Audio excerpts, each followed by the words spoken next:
हमारा भाई बहन का रिश्ता है, तो हम सोचे क्या थोड़ा इनको दीदी को थोड़ा परेशान करें। तो हम वही बोल दिए कि हम महाराष्ट्र पुलिस से कह के विनय दुबे वाला सुने थे कहानी, महाराष्ट्र पुलिस से बोल रहे हैं। आपका घर किधर है दुमका में? झारखंड पुलिस से निवेदन किया जा रहा था कि इस यूट्यूबर पे कार्रवाई कीजिए। मैं निवेदन करता हूं झारखंड पुलिस से और बाबूलाल मरांडी से, कृपया मेरे ऊपर एफआईआर करवाइए, मेरे पे तुरंत एफआईआर कराइए। अगर केस डायरी की बातें गलत निकलती है इसका मतलब पुलिस की जांच गलत है। मैं तो केवल वही चीज़ें आपके सामने रखता हूं। कोई अपराध करेगा उसके ऊपर एफआईआर कराना अगर अपराध है तो मैं जेल जाने के लिए तैयार हूँ। बाबूलाल मरांडी जी, आपका स्वागत है। आप केवल इसलिए चिंतित हैं कि आपने जो हिंदू मुसलमान की जो एक बनी बनाई खिचड़ी बनाई थी, वो शाहरुख को फांसी पे चढ़ाते ही आपका जो सपना था वो साकार हो जाता। उसमें विनय दुबे एक बड़ी रुकावट है। आप लोगों की जो छटपटाहट है ना, उसी के लिए है। विनय दुबे ने बाकायदा मेल कर प्रशासनिक तरह से लीगल तरीके से मैंने एक कंप्लेन पुलिस में दी है, जिसको लेकर महाराष्ट्र पुलिस जांच कर रही है। मैंने केवल एक वीडियो में उसकी जानकारी दी कि महाराष्ट्र पुलिस हो सकता है झारखंड जाकर गिरफ्तारियां करेगा। इससे प्रभावित होकर आपकी महिला मोर्चा की अध्यक्ष अपने ही सगे भाई को फ़ोन करवाकर धमकी दिलवा दी कि मुंबई पुलिस आई है आपको गिरफ्तार करने। बाद में जब दुमका पुलिस उसको जांच करती है तो पता चलता है कि नीतू झा जो महिला मोर्चा की अध्यक्ष हैं, ये खुद अपने भाई से फ़ोन कराकर विनय दुबे को बदनाम करके फंसाना चाहती हैं। अगर आपको यकीन नहीं होगा कि हो सकता है विनय दुबे, क्योंकि मैं तथ्यों के रख के बात करता हूँ, डॉक्यूमेंटेड बात करता हूँ, वीडियो एविडेंसेस के आधार पर बात करता हूँ, तो आपको दिखाता हूँ बाबूलाल मरांडी जी कि आपकी भारतीय जनता पार्टी की महिला मोर्चा की नेत्री इतनी गिर चुकी हैं राजनीतिक तौर पर कि समाज में करने के लिए उनके पास कुछ नहीं बचा है। अब अपने परिवारों से खुद ही धमकी दिलवा के चर्चा में बने रहना चाहती हैं। और ख़ास तौर पे दुमका के लोगों से मैं कहना चाहता हूँ, कैसे लोगों को आप नेता बना लेते हो। ये नेता जिनको समाज में रस्तों पे सड़क पर रोजगार के लिए आवाज़ उठाना चाहिए, जनता के हितों के लिए बात करनी चाहिए, वो सोशल मीडिया पे स्टार बनने की कोशिश में लगी हैं। सोशल मीडिया पे वोटिंग होगी जो वोट मांगने जाइएगा। कितना बेवकूफ़ बनाएंगी आप जो इसको, और ख़ास तौर पे दुमका और झारखंड के लोगों को। देखिए पहले वो वीडियो जिसमें इनके जो भाई हैं, नीतू झा के भाई, सगे भाई हैं, कोई बाहरी भाई नहीं है, वो क्या कह रहे हैं। क्यों आपको यहाँ लाया गया? धमकी हम नहीं दे रहे थे, हमारा भाई बहन का रिश्ता है, तो हम सोचे क्या थोड़ा इनको दीदी को थोड़ा परेशान करें। तो हम वही बोल दिए कि हम महाराष्ट्र पुलिस से कह के विनय दुबे वाला सुने थे कहानी, तो वही हम ये नंबर मेरा सेव नहीं की थी, ये जो हेलो की, तो हम सोचे मेरा नंबर नहीं है, तो वही हम दीदी को सोचे कि थोड़ा परेशान करने के लिए तो ये फ़ोन फिर रख दी। फिर ये पुलिस ने कंप्लेन कर दी, जिसके कारण हमको यहाँ लाया गया। क्या आप बोल रहे थे उनको? हम यही बोल रहे थे कि हम मुंबई पुलिस से, महाराष्ट्र पुलिस से बोल रहे हैं। आपका घर किधर है दुमका में? बस इतना ही कि महिला मोर्चा जिला अध्यक्ष नीतू झा के द्वारा एक बड़ी पदाधिकारी को शिकायत की गई थी कि एक नया नंबर से जो है कि महाराष्ट्र पुलिस के नाम से उनको धमकी मिल रही है कि गिरफ्तार करने जा रहे हैं। उसी के आलोक में एसपी साहब के ये में निर्देश पे हम लोग सत्यापन किए हैं और उनको गोड्डा से उस व्यक्ति को लाया गया है। बाद में पता चला है कि नीतू झा जो है मैडम उनके खुद का अपना भाई ही है, तो वो भी बोल रही है और वो भी हम लोग इसको चेतावनी दे करके छोड़ दे रहे हैं। मतलब विनय दुबे का प्रकरण दिख गया तो ये कोई भी इनके भाई से फ़ोन करवा के सनसनी फैला देंगी। अगर ये आदमी नहीं पकड़ा जाता सही समय पर तो दुमका के लोगों के बीच में क्या संदेश जाता कि विनय दुबे इतना नीचे गिर चुका है कि अब महिला को फ़ोन पर धमकी दिलवा रहा है। मैं तो दुमका पुलिस का धन्यवाद करना चाहूँगा, ख़ास तौर पर वहाँ के डीएसपी साहब जो हैं उनका मैं धन्यवाद करना चाहूँगा कि सही समय पर इसको अरेस्ट करके देश के सामने, जनता के सामने भाजपा महिला मोर्चा की जो असली चेहरा है उनकी नीतू झा का, वो आपने दिखा दिया। अब देखिए नीतू झा जी क्या कह रही हैं, ज़रा उनको भी सुन लिया जाए। आते फ़ोन आया था 12 बजे के करीबन, अनजान नंबर नया सिम दिया हुआ था, इस कारण हम आवाज़ भी नहीं पहचान पाए। और चूँकि हम लोग को डर थोड़ा पहले से था ही, महाराष्ट्र पुलिस बोला इसलिए मैं डर गई। और एसपी सर को हम सुबह करीबन 6 बजे सिर्फ नंबर देके बोले थे कि सर इसमें आप जांच करके नंबर का पता करिए कि कौन है जो रात में मेरे साथ ऐसा बात बोला। क्या बोला था आपको? बोला महाराष्ट्र पुलिस बोल रहे हैं आपको अरेस्ट करनी है। अब क्या पता चला आपको? पता चला कि मेरे रिश्तेदार में ही हैं और इनकी वाइफ है, वो मजाक किए दीदी बोलते। अब आप क्या कीजिएगा? तो बोल रहे हैं एक बार इसको छोड़ दिया जाए, मौका मिलना चाहिए। मतलब राजनीतिक तौर पर हिंदू मुसलमान कर जो वहाँ पर आदिवासी समाज है उसको मुसलमान से लड़ाइए, मुसलमान को हिंदू से लड़ाइए, इस बीच में जो छिटका फुटका वोट आएगा उसे लेके आप नेतागिरी करेंगे। जब ये सब मामला ख़त्म हो गया, कोई आपस में लड़ने को तैयार नहीं है, मैं तो सबसे पहले झारखंड की जनता को धन्यवाद करूंगा कि इस तरह के असामाजिक तत्वों को, इस विचारधारा को आपने नकारा है हमेशा से। नहीं तो ये लोग तो दिन रात कोशिश में लगे हैं। अभी गोड्डा में हमने सुना कि किसी मंदिर को तुड़वा दिया गया, बाद में पता चला कि वो भारतीय जनता पार्टी का ही कार्यकर्ता निकला।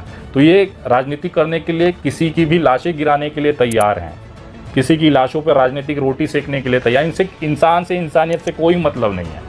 इन्हों तो बस अपना वोट बैंक करवाना है, खुलेआम सड़कों पे नारा लगा के गोली मरवाएंगे, वो अहिंसात्मक बात है भाई साहब, वो तो इनका जन्म सिद्ध अधिकार है। और अगर उस नारे पे किसी ने आपत्ति उठा लिया तो वो देखिए आतंक फैला रहा है, महिलाओं को, झारखंड की महिलाओं तक लेके चले गए। अरे आप पहले अपनी महिला को देखिए, महिला मोर्चा की अध्यक्षता इतनी नीचे गिर जाएंगी कि अपने सगे भाई से फ़ोन करवा कर झारखंड और दुमका में दहशत फैला रही है। इस पर कार्रवाई कब कराइएगा बाबूलाल मरांडी जी? सगा भाई था इसके लिए समझा के छोड़ देते। अगर समझिए इसी की जगह कोई दूसरा बंदा होता या कोई मुसलमान ने इनको धमकी दी होती तो अभी तक तो नंगा नाच चल रहा होता दुमका में। दुमका पुलिस और झारखंड पुलिस ऐसी महिला नेता पर कब कार्रवाई करेगी जो खुलेआम गोली मारने का नारा लगा रही हैं, दुमका की आवाम को, झारखंड को टारगेट करके हिंदू मुसलमान कराने के लिए कोशिश कर रही हैं। इसके साथ अभी जब उसमें भी सफल नहीं हुई तो अपने ही सगे भाई से फ़ोन करवाकर सनसनी फैलाकर दुमका में एक आतंक, एक दहशत का माहौल तैयार कर रही हैं। इस पर दुमका पुलिस और ख़ास तौर पर एसपी दुमका कब कार्रवाई करेंगे, मैं ये जानना चाहता हूँ। और बाकायदा इसके लिए मैंने मेल भेजा है। मैं जानता हूँ दुमका में आप पे कार्रवाई नहीं होगी, इसके लिए मुंबई पुलिस सक्षम है। मैंने कल रात को मुंबई पुलिस को ये जानकारी शेयर कर दी थी कि मुंबई पुलिस का अधिकारी बनकर, नकली अधिकारी बनकर एक इंसान एक भारतीय जनता पार्टी की महिला अध्यक्ष को फ़ोन कर धमकी देता है और गिरफ्तारी की बात करता है, उसके ऊपर महाराष्ट्र के अंदर एफआईआर दर्ज किया जाए, उसकी अविलंब गिरफ्तारी की जाए और उससे जांच की जाए कि इससे पहले कितने लोगों को उन्होंने इस तरह की धमकी दी है।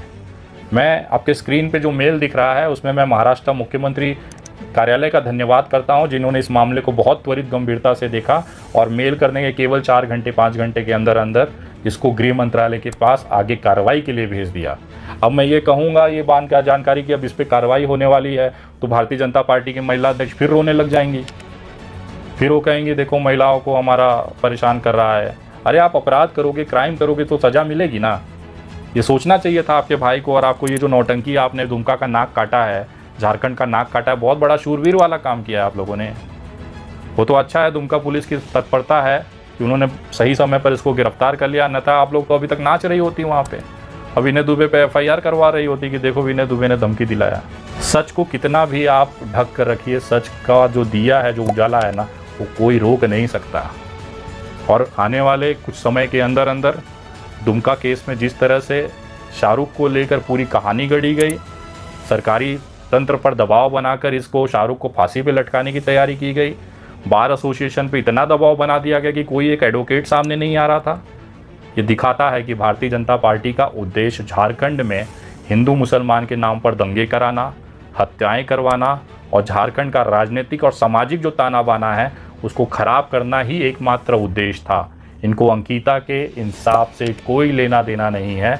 इनको केवल शाहरुख को फांसी पे चढ़ाकर अपनी कही हुई लव जिहाद की बात को सही साबित करना, यही झारखंड और दुमका के भारतीय जनता पार्टी का एकमात्र उद्देश्य रहा है, जिसमें भाजपा के दुमका की लोकल इकाई से लेके पूर्व मुख्यमंत्री बाबूलाल मरांडी जी भी लगे हुए हैं। ऐसा उनके अभी तक के ट्वीट और फेसबुक पोस्ट से दिखाई देता है।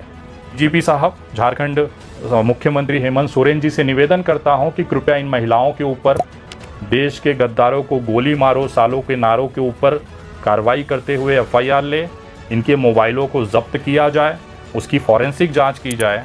मैं दावे के साथ कहता हूं कि आपको वो सारे मैसेज, सारा जो स्ट्रेटजी या सारा जो स्क्रिप्ट है वो आपको पकड़ में आ जाएगी कि किस तरह से भारतीय जनता पार्टी दुमका के नाम पर पूरे झारखंड में, पूरे देश में दंगे करवाना चाहती थी। उसका आपको लिखित एविडेंस इनके फ़ोनों से मिल जाएगा।